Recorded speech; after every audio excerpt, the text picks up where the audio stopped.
Hey, what's up, party people? We have an absolutely stacked show for you this Monday morning. We've got a junket with Robert Eggers and one of the Skarsgårds, right, for the Northmen. We have a Skarsgård. We got a Skarsgård, yes. So stick around till the end for that, as long as in addition to your comments and questions. But before we get there, we've got some big chunks of news to rip into. We've got a new Thor trailer, or the first Thor Love and Thunder teaser. And is it Groundhog Day? Because the WB is looking to overhaul their approach to DC films and properties. Maybe we could just rerun an old SJU about that. And then we found a real fun article. Netflix is releasing some of their data, and the results might surprise you why random Jason Statham movies are the most popular thing in the Philippines. Or pick your country and pick your random movie. We'll get into all of that. But first, Thor Love and Thunder. Danielle, Eric, did you see it? I did. Have you seen this? Have you heard of this? Have you seen this? Have you heard about this? What do you think about this? Do you like this? I did. It's a teaser, obviously. And so, I never want to be the person that's like, well, the reaction's online, but I am, because my reaction is, it was good. I think it's great. I'll see the movie because I know they're hiding a crap ton of stuff from us. And most of the reaction online, I get like some people were like, oh, I don't know about Taika anymore. And it's like, whatever, man. I'm watching the Gay Pirate Show, like all that stuff. Like I'm all in on Taika. But there are moments where if you're doing the eagle eye thing, there are suspicious spaces in between people where it's like, that doesn't make sense. There might be someone else there. We could maybe guess like who those people are. And I'm not usually. Oh yeah, give me a freeze. Tell me where they've cut out Tobey Maguire. Just showed it. There was the shot where the Guardian ship is leaving, and you look at Korg and Thor standing looking up at it, and it was like there's like a space. It's like Thor center, Korg on one side, and it feels like someone should be on his other side. Yeah, There's also another one. And again, I don't like usually look for these, but some of those were like, well, now you kind of like, my eye is trained from doing this. So there was another one where it's Thor talking to the Guardians, and you see like well, now I can't think of names. You see creepy things and Mantis, thank you. Creepy things. I know this. It just, again, my brain. Are you like Drax? You're like, you're hideous. But yeah, so was like 4 years ago now. You have every excuse to forget. It's been a long time. I never forget a Mantis, toboggan or otherwise. Thank you. But yeah, so there's a scene where like they're looking at it, and there's Mantis.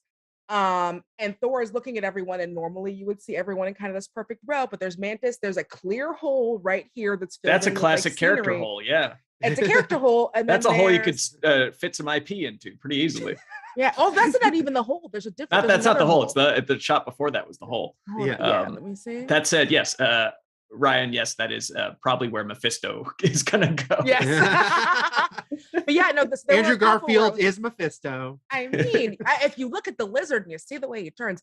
But yeah, so there were a couple of those moments. And again, I don't look for the Easter egg stuff because I'm like, shock me. Like, I don't want to go into it. But that was one of those ones that was so blatant that it was like, yeah, dude, like we know that someone is there. I don't know whose it is, but like we know someone is there. But yeah, on the whole, yeah, I mean, it looks like a funny Thor movie where Thor is going to go find himself, and we know that's not what's going to happen. I love the way that New Asgard looks. That's really, really dope. Anytime you want to give me Valkyrie in a suit, I mean, that's why you liked Men in Black International so much. I tried so hard. Well, she's not alone if you look at the Netflix article. This was back when we were doing stuff in the room. You were in the room. You know how hard I tried to like that. Because, you tried your best. I just get a cute girl in a suit for me, and I'm like, yes, that is for me. Thank you for remembering that I'm Black and queer. So that was also really fun. But yeah, we're not going to learn anything new, and I suspect, I mean, obviously giving the timing, like it's going to be one of those things where a lot of the answers are going to be filled in by things we haven't seen yet. So sure. But as far as like an overall vibe, Eric, how'd you feel about the vibe? I mean, like the vibe? I'm super into the vibe. I mean, Love and Thunder and Guns and Roses. We're getting it all. No, it's a teaser. Like, we could have already guessed this, but then the trailer basically confirms like the Guardians are probably in the first 20 minutes. They have a cool fight with Thor, and they're like, "Peace out. We have to go to our movie now." Well, first our holiday special, and so they're holding back everything. No Christian Bale yet, who we know is the villain. We saw the back of Russell Crowe as Zeus, we presume.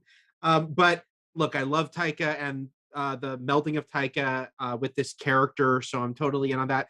The glimpse we get at the end of like, wait, there's more of Natalie Portman coming back buff and ready as the mighty Thor was very cool. It's it's definitely like a wow, that's Natalie Portman. Disconnect in a good way. I was super annoyed by people like the fans who have been so angry that they didn't get a trailer yet. I'm like, guys, if you were angry you didn't get a trailer yet, you were a guaranteed ticket sale. You'll be okay. Marvel, they're not going to forget to promote this movie. Trust me. I thought they would just wait till Doctor Strange came out in 2 weeks. So I'm actually surprised that at this point they released it. It's a tease, but I'm sufficiently teased for now. Yeah. I think so. Danielle, you were saying that there's like a Taika backlash brewing, because I actually liked that this was a Taika. It looked like a Taika movie, but it wasn't the relentless quiplash feeling of being inside a Taika movie, even though I thought Ragnarok was the best comedy in a Marvel film. I thought that like the amazing thing to me is that they've gotten me to care about Thor as a character from given where he started in Thor 1 and 2, where it's like, okay, so boring. Everything, Loki was interesting. Jane Foster was interesting. Everything around this character was interesting, but I actually want him to go on his, man bun, Ayurvedic medicine journey or whatever. Where does he get? How does he get his eye back? Did I miss that at some point? Yeah, he fixed his eye. Rocket handed him a fake eye and no, I know, but like that. But those that didn't come out of a raccoon's butt. He's got like 2 clear baby blues. Look, I think it was just an upgraded fake eye. And also he's doing CrossFit. Like he's got that going. Like I have always, the way that people treat CrossFit, it clearly gives you magic powers. So like that's what happens. It's like he just like did those ropes so much that now he's like doing his circuits. He's working on his bod. He's shredding, and that's just what happens when you just like eat more meat, do some more beef, tan your do more beef. do more. I was gonna say tan your testicles. Like those are the things that you do, and then you just get like a new eye, because men are over. You tan your testicles? We'll do this after the show. It's too long to explain during the show. I did this to you, Spencer. That's how you're a man. Okay. That's how you become a man, is you tan your crannies, your nooks and your crannies. Kumail junket. We'll save that question for next time we get Kumail on a junket. Look, ask Tucker. I don't know. Adam Halbert asks for more thoughts on the ripped Portman. If Taika can improve Thor, I hope he can give Natalie a great role in the Marvel movie. And yeah, that is interesting. Like I know I included her in the things more interesting than Thor in the initial ones, but not by much. Just because I really like Natalie Portman. But this is a big. When we last saw Natalie Portman, she was Thor's jilted scientist ex-girlfriend, right? Like, was it? Well, we had a brief shot of her in Endgame, but she did that brief sort of like she recorded a little audio, but she was in the Dark World where she was properly his girlfriend. He came back for her in a post-credit scene, but the Dark World's such a mess of a movie, and I could see why she's like, this isn't really great and interesting for me. And they broke up off screen. And the idea is that she dumped him, which is like, wow, that's gotta hurt. I'm for the redemption. Like, I thought it was really exciting to hear she's coming back, just because it's like the idea of like taking these old elements and revitalizing them. And it's like, hey, you had Natalie Portman, you didn't really give her great stuff to do, especially in that second one. Because I do think she's good in the first one. They have good chemistry in the first one. That she, a decade later is like, all right, yeah, you got something cool for me. I get to become a Thor. No, if you can redeem Darcy, you can redeem Jane. Come on. Darcy needed redemption. Darcy was perfect from the beginning. I agree with you. Fully on board. Yeah, I mean, I really like her look. I love I love that they the buffness, and I love the cracked hammer that's like been reforged and stuff like that. I wonder if they're going to take the comics storyline where she becomes Thor, which is like she has cancer and she needs to like become Thor to like fight it, and it's really dark and sad. But Taika could balance that, with enough quips, you can throw anything. Yeah, well, and that's also, I mean, because and Eric, you will correct me on this, but wasn't that also like the origin story of like the Doctor, where it used to be when Thor had like a different personality on Earth? Like, didn't he also have? Blake. Thank you. So that like that's like kind of a reoccurring theme. Well, yeah, like he had a bad leg, and he couldn't walk well as Donald Blake. And then when he became Thor, he was obviously the most physically beautiful specimen. So Yeah. I wonder, they might, I think they'll do a version of it. You always wonder like how much do they dial back? Because look, it'll always make me a little bummed that like they didn't go for it with like the Tony Stark's alcoholism is like such a big part of the comic book. Yes. And they like hinted at it, but they didn't like really want to. They didn't want to do like a Tony goes to AA meetings movie scene. In the comics they do. But I could see them doing the cancer thing. But the movie seems to be so much about, from this teaser, like Thor's ready to like retire, and you do wonder, is this a passing of the torch movie? Because I don't think they're gonna kill him like Tony Stark, and they're not gonna make him a physically old man like Steve Rogers. But what can they do to kind of like do a passing the torch? But I think there's a way to do her illness, and I do think Taika would be up for the challenge. Yeah, and there are let me go back and look, because I was looking at some stuff online, because I also thought that it was so during one of the runs, Thor God of Thunder, I believe the person who the artist is Asad Ribic. I gotta like look that up because I missed a lot of that kind of era. There is a like 1-to-1 shot from a comic that they used. Like literally, if you zoom in, and I don't know, William, if we can, don't worry about it. If we can't, but there is that shot where like he's standing on that kind of bluff. Thor and Korg are next to each other, looking at the creature, and there's that like creature in the back. And there are screenshots where it's like, no, this is like one-on-one. Like, even like the teeth is like the same. The blood coming from its nose, they like matched it perfectly. And that is like straight out of the comic image. It straight up looks like someone like just traced it. And then, I mean, like as a beginner step, obviously there's a lot more that goes into it. But someone was literally I'm of two minds about stuff like that, because on one hand, like it's sad that the artists who create these images have no compensation or participation in a movie like Thor. But on the other hand, this is why I think that Ragnarok, and I think this movie will work really well, is because they're comic book movies. They look like you're in a comic book. They don't desaturate everything there, even though that shot was largely gray. But there's so much vividness and color and weirdness and possibility in a movie where you take Thor to outer space, rather than trying to, I don't know, like take Ghost Rider to Kentucky or whatever they did. Right. Well, and one of the things that, and I think like for a lot of longtime comic fans that we really liked about, I mean, there's a lot of things to like about Ragnarok, but one of them is that like, it's honestly one of the most, at least for me, everyone has their opinion, one of the most film accurate depictions of that Jack Kirby distinctive style that I've seen. And like I can't think of another one that like really focuses on that, like, oh, it's wild and there's horns everywhere and like weird, like weird flaps on the groin and the butt, and like this is what it is. I mean, the thing is, they used to do that in like the 70s with like Barbarella and Flash Gordon, which that was like Jack Kirby on film, but they just finally made it. Well, they added $100 million worth of polish to it. Although I still think I'd rather watch Barbarella than some Marvel movies, but we'll save that for another video. Barbarella versus Ant-Man and the Wasp. Go. Yeah. Oh, now we're talking. All right. Any more Thor thoughts, or should we save the rest for the trailer and move on to their sister company, DC? Sisters. I don't know.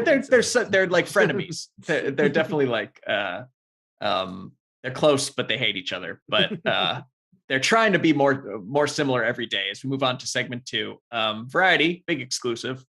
So Discovery closed their $43 billion deal for Warner Media, finally uniting Batman and Guy Fieri under one cinematic universe. Flavor Town is where you will get your greatest strength yet.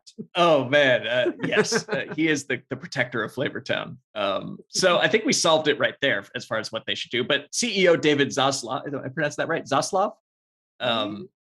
Well, he's got it's not John Stanky, which I really used to like to say, but David Zaslav has some plans. The thing about DC is they think it's a mess and they're trying to make it more like Marvel. Is that the big takeaway from this article? Yeah.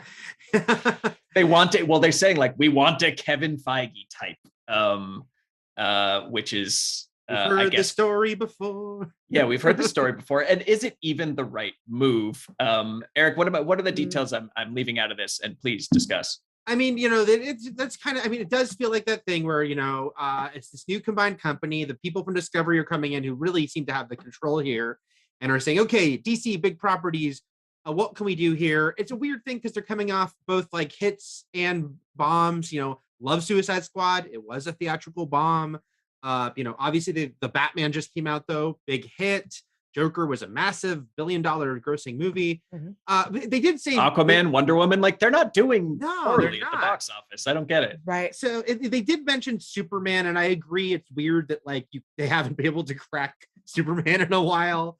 But it sounds like even that's already in the works. Like we know J.J. Abrams is doing his thing, and Michael B. Jordan's doing his thing. So you almost get the feeling it's something that they have to say. Like we gotta make this DC thing happen. But I don't know. It seems like they are kind of on the right path at this point. Yeah. And I feel like when you say something like we need a Kevin Feige, it means different things to different people. And I feel like these companies know that. And so they're saying that with the idea that like, oh, well, anyone could make of it what they want. Because saying we want a Kevin Feige could just mean like, hey, we just want to make sure we have one person who like gets the properties and that like people want to work with and like can make this all a coherent thing, which is, and anyone who heads the division should be able to do that, right?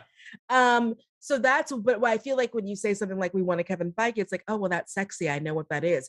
Because it's the same thing that like, Kennedy is doing, but no one's like, oh, we want a Kennedy. And it's like, well, she's also in charge of a bunch of the stuff that you like. So yeah. The article tries to say that they don't want a Feige in the creative overlord type way, but more in the business knows how everything fits in type of way. Yeah. But especially with how Feige does it, those two are kind of all mixed together because the business is how when do they tease big storyline? When do they like like he's making creative decisions to help the business facilitate. So it's really hard to separate the two. Yeah. That is like what the article attempts to try to say, that they're not necessarily looking for a showrunner, which is what Feige is. Feige's the showrunner. Yes, 100%. But then they keep describing it and it still sounds like a development or even kind of like a head writer or head develop. I don't know. It's like weird. I don't know what it's a hard distinction. I don't think they know what they're talking about. Yeah. I think they just think like Kevin Feige makes a lot of money for Marvel. Like, why can't we have somebody like that who tells us what to do and when, and it works every time? Like, that's sure. Yes, I would also like that. And I think that they use the word coherent, but I think that's a loaded word because it's like there's a coherent strategy where they have like characters have their own lanes and they're not stepping on each other. There's no like clashing between the TV and film sides of it. But then there's coherent, like we need this all to be building towards events like a Justice League movie. Like we need these to all be able to cross over and trade IP back and forth and stuff like that, which I imagine is what, I don't know, because I do like the direction DC is going. But I think that is a huge missed opportunity to not be able to share characters from film to film. And I'm sure that they would like to be in a world where they could do that. Granted, they still have Aquaman and Wonder Woman, but like to have Batman in his own silo and Joker in his own universe and not being able to play with all your toys at the same time. I think they probably want to adjust that. Eventually, yeah. And I don't know if it's going to be with like those characters. I do feel like they're pretty in on Patterson. And I do think that the path with Patterson, because it's established that he is a new hero, I think that fits in really well if you're going with other like, well, we're not like the newest people, but we're like new-ish people. I mean, I think that could work.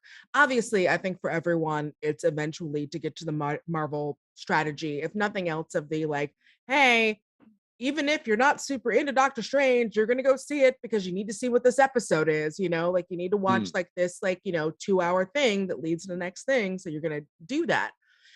But yeah, like it's the same story we tell about DC over and over and over again. I hope they crack it because it's wild that they have the most iconic characters and yet somehow someone made Iron Man work for a lot of people more than Superman did. Yeah. It's just, Yeah. I mean, it's crazy. It's interesting that, to me, Batman is the outlier. I feel like they should have a Pataverse and an everything else averse. That's the way I would do it, is if I were running DC, because it's, even if you step back and think about it, like Batman on the Justice League, like, something here is not like the others. So if you do like a dark, gritty, that seems to be what the people want, is to have ever grittier versions of Batman. You have that R-rated Batman Joker, throw Suicide Squad in there, Rogues Gallery verse, and then you have the magic, more kid-friendly Superman, Aquaman, Wonder Woman verse on the Shazam, Black Adam on the other side. And you just kind of, you can separate creatively those two universes with maybe a glimpse of a crossover once in a while. I think that is the way I would Wonder delineate Twins it. movie in between. I forgot that they announced the Wonder Twins movie. And the Wonder Twins movie. That's coming out I keep too. forgetting about the Wonder Twins movie. Yeah, but that's a question from Luis Valenzuela, is if you had to lead the DC universe, Eric, what direction would you take it? Campy, Snyder, serious, or Marvel? Oh, we could also just bring back the Snyderverse. I'd be remiss if I didn't just say, let's just keep on trucking. That's what a lot of people think is going to happen with this merger, that they're just going to be like, y'all were right, and was wrong. I feel it's rare that I'm like, I feel for these corporations, but I'm like, oh, everyone from Discovery just had a hard lesson. Once they started tweeting out like, here's WB Discovery, and all the responses were like, we're Snyderverse. Make that your first thing. I mean, again, that's why I kind of think they were on the right path, because it's like, let's just kind of make it more creative driven. Let James Gunn do his own thing over here, and let Matt Reeves do it over here. And sometimes they're lightly connected. I mean, look, James Gunn had some fun with that surprise connection at the end of Peacemaker with some characters we didn't expect to see from the DCU.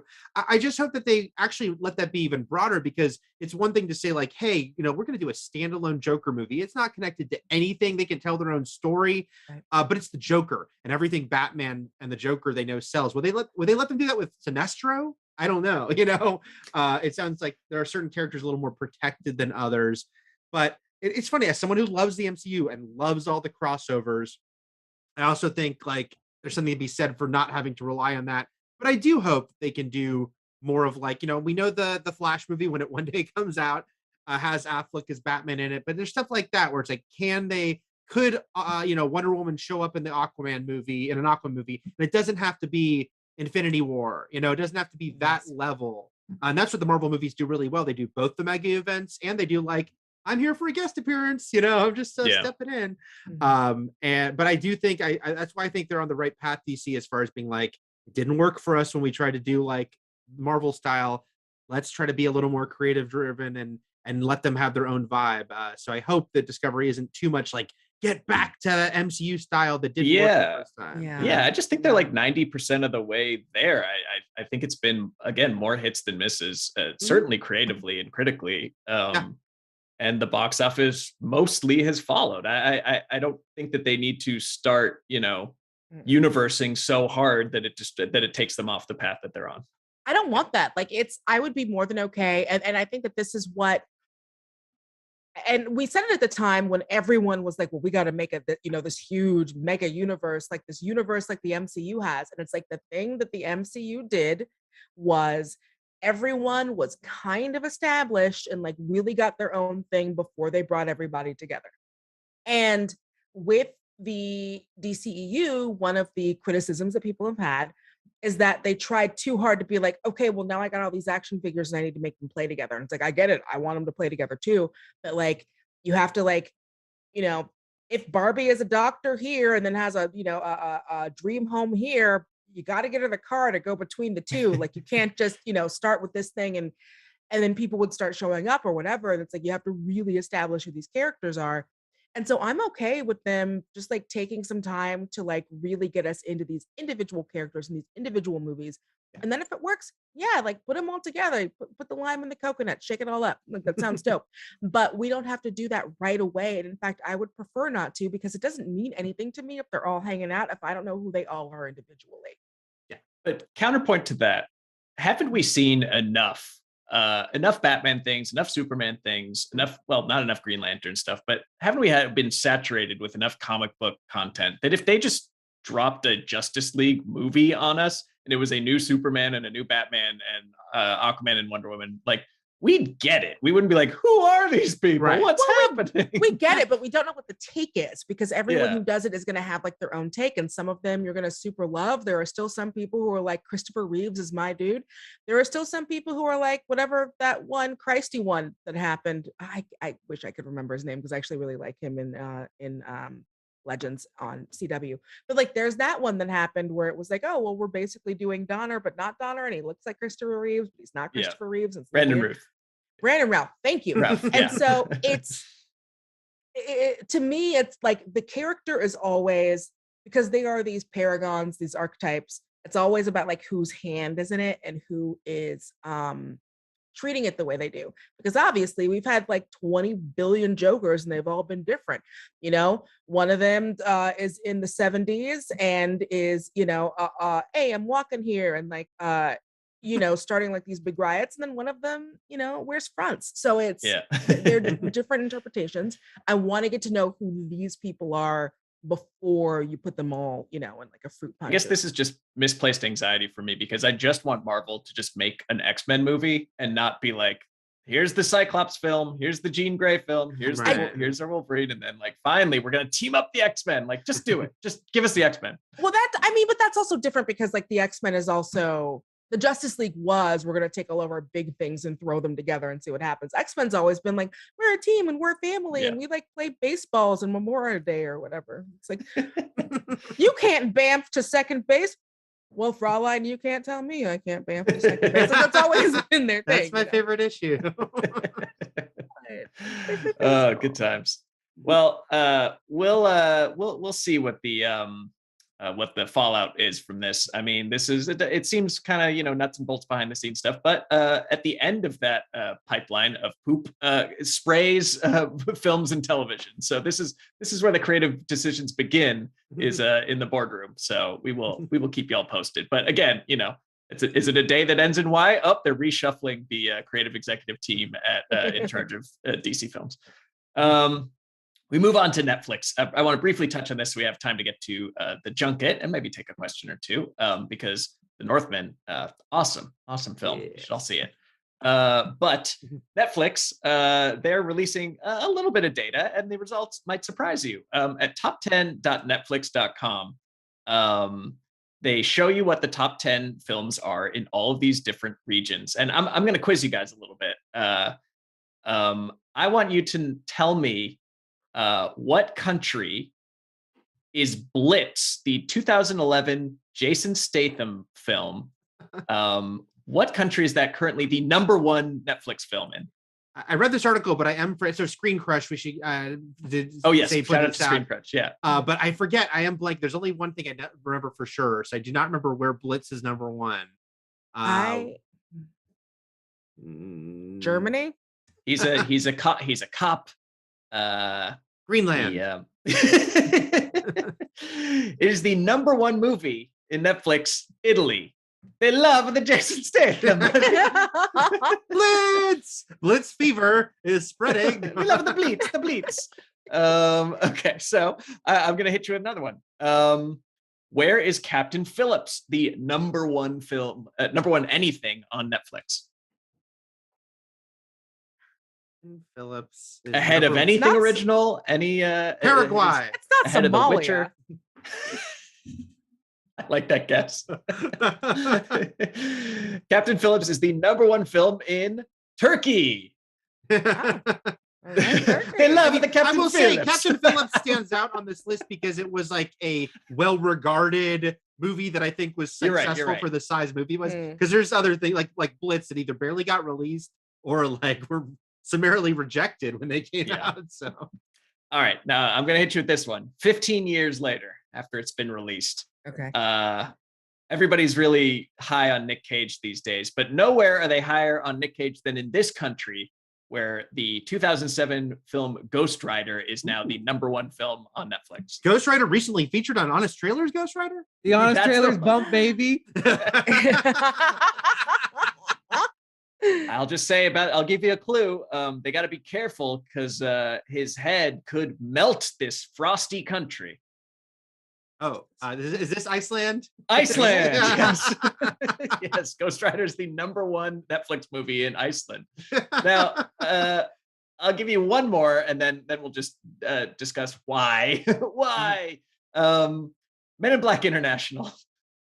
It's Based on that title, it should be #1 across the world. Right? the globe. Part of Danielle's one of her favorite genres of hot girls in suits, and it is the #1 film in several foreign countries. I've 1, 2, 3, 4, 5, 6, 7 No.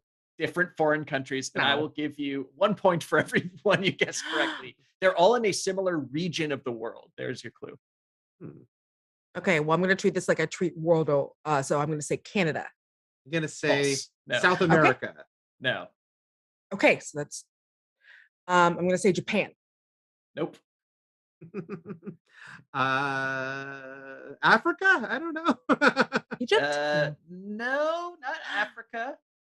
Egypt? No. Yes, which that's is in one. Africa. Okay. All right. That is all in right. All Africa. right. Yeah, you're right. You're right. Okay. The rest are so. Pakistan, India. I'm just No, naming. okay. countries. I'm gonna hit you with them. Bahrain, Egypt, Jordan, Kuwait, Lebanon, Qatar, and Saudi Arabia they all have Men in Black International fever. Right. They can't get Wow. enough. MIBI. Before we get to the why of all this, I will say shout out to Estonia because I do remember that Estonia is where Vacation 2015 is #1, a movie I legitimately love and always say is a underrated comedy. That's an underrated So, comedy. Yeah. Estonia, you and I, we get each other.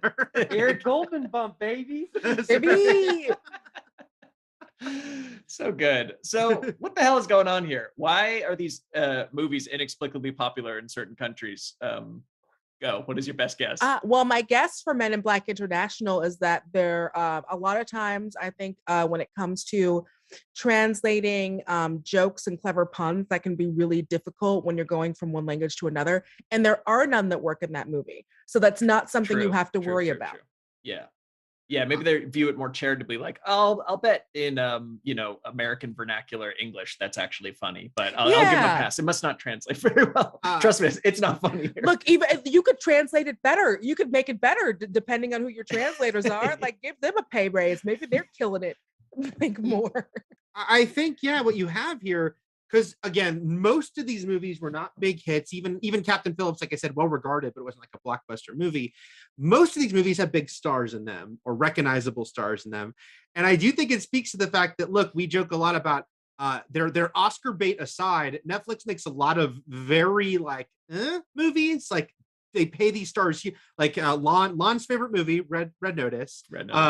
Where they get big stars and just put them in like generic roles. And it's almost designed to play in the background to like keep Netflix on and look up at the screen once in a while at them doing their thing. And Men in Black International, which is a bad movie, but has some very recognizable stars in it and a recognizable name for the IP, it almost seems tailor-made for that, right? Like I wouldn't go pay to see it. No one did pay for a ticket for Men in Black International, but sure, I can have it on Netflix in the background as I work on my taxes and glance up and look at Chris Hemsworth and Tessa Thompson looking great in suits. So I think that probably speaks to a lot of it, is that they are all kind of generic, big star movies, high concept, that can just kind of play. And like you said, Danielle, and on top of that, they're not most of them aren't sort of like intense dialogue that, you need to follow along with. So big shout out to NM in the chat saying, I'm from Estonia and was thinking about watching it. Vacation. Listen to your people. Yo. Listen to me. I am now a honorary Estonian because of Vacation 2015. Yeah, I figured that this has to be some kind of like quirk in the algorithm of like, it reached some threshold of like views and then it got like surfaced to the top. And then that's just kind of like a self-fulfilling prophecy where if that's like the first thumbnail you see in like the action movie category, like Ghost Rider or something like that, then it just kind of keeps building and building on itself, which is scary for a future where it's all streaming and for where people are compensated based on audience reaction and views. Is that it seems like Netflix can control which movies people are going to watch, because if they can get an entire country to catch Blitz Fever. Oh, I love the Jason Statham. I love the Blitz. If they can get that to snowball like that, then they can surface or bury anything, right? Because there's better stuff. I'm sorry, there's better movies on Netflix in Italy than Blitz. I have to believe that. But I guess it also just speaks to everything's new to someone. Because I just saw Halle Berry last week was tweeting about how her 2013 WWE production movie, The Call, was #1 on Netflix US last week. Yeah, inexplicably. And just like, I think, I don't know how much it's the algorithm being like, hey, Halle Berry, you like her and stuff. Here's something you probably didn't see. And a lot of people probably aren't even aware that these are like movies from 8, 9, 10 years ago. Yeah, they might think it's a new Halle Berry movie on Netflix. Okay. Well, and that's also like a thing that I've noticed a lot of these streaming services do, is that it's like, oh, well, someone is in this movie that is on another streaming service, so we're going to pump the movies that we have in them because they are part of the conversation right now. So that's also a thing that's like very common that I've noticed. I haven't like done the math or whatever, but I'm sure someone smart has. Oh, I know. I think that happens a lot. And I think there's even been analysis of this, like the big example being Adam Sandler, who Netflix has paid a crap load of money to make a crap load of movies for. And the reason they did that was because the theatrical movies Netflix had acquired with Adam Sandler always did well. And so they say, though, like if you see like Anthony Mackie suddenly making a couple Netflix movies, it's like, well, we had a couple Anthony Mackie movies that did well, so let's get more Anthony Mackie movies. And then it's just like the algorithm, it all adds up. It all stacks on stacks on stacks. Netflix is going to have Morbius fever in like 2-3 years when Morbius is on there. Like as soon as it goes to like a streaming thing where it's like you can just watch it, whether or not it goes to Netflix or it's going to Netflix because it's Sony and they have a new deal. because the Sony. Right. Okay, well then perfect. You're gonna start seeing a lot of weird. Look, you're gonna start getting really into my so-called life, and you're not gonna understand why. Jared Leto's about to make like 5 Netflix movies, isn't he? Where he does a different accent in each. Oh man. And I do like Evan J. Pretzer's suggestion where we send Eric to Estonia. Field trip. But you can only visit to just watch/proselytize the vacation. I hope they have like a Wally World Con I can go to. It would be funny. I mean, we'd never, obviously the budget would be way too much, but it would be fun to go to countries and try to on the street prove that these numbers mean nothing. Like it would be fun to go to Italy. Yeah, if you send me to Iceland to like find like a fairy village, well, I'll dressed as Ghost Rider and see if it actually is popular. Like a street preacher, you're just like holding up the DVD and like it's all explained in here, my brothers. Just in Italy, asking people about Jason Statham. Yeah. Oh, good times. Screen SJU International. Look for it in the Middle Eastern Netflix. Like the Men in Black. All right, this has been good, but there's something even better on tap, which is, Eric, are you doing the junket or is Kim? I did. This was me. Nice. Tell us about it.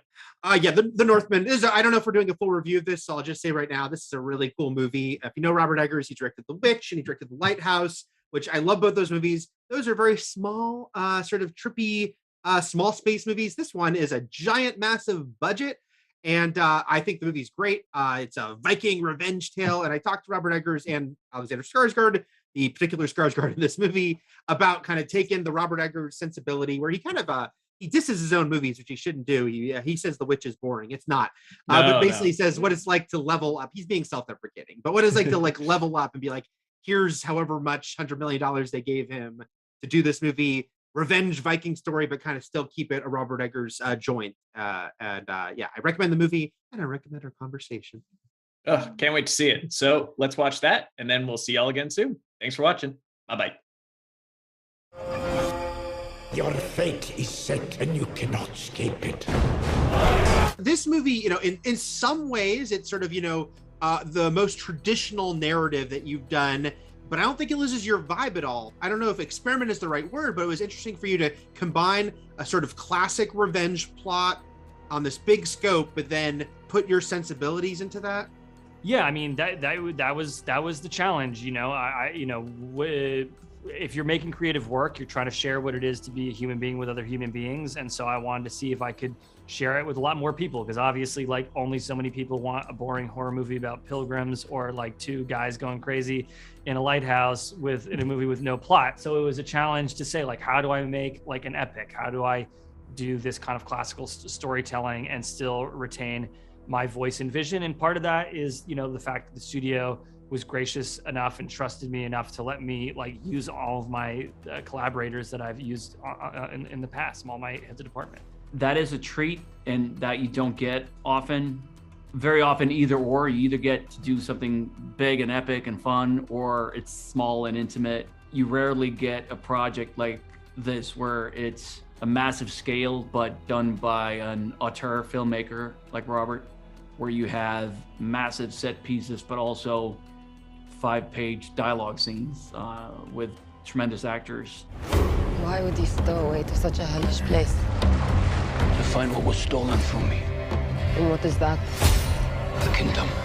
You feel the effort of these fight scenes on a filmmaking level, but also, I mean, for the characters, you can feel the exhaustion, the visceral nature of it. So how much planning goes into something like that early raid sequence to give it that you are there vibe? I mean, tremendous amount of planning, months and months and months. You know, I mean, it's storyboarding it like umpteen times to get it right, and it's, you know, rehearsing and working with all the stunt guys, and the horses have to rehearse their moves, and you build the entire village from scratch so that you can make sure that you have every single angle the way you need it. I mean, it was the most challenging thing I've ever done. But on the other hand, like it was easier than some other scenes because we planned it to death. You know, a couple scenes that we thought would be easy and planned, but not to that degree, it became weirdly like a little harder. Your strength breaks men's bones.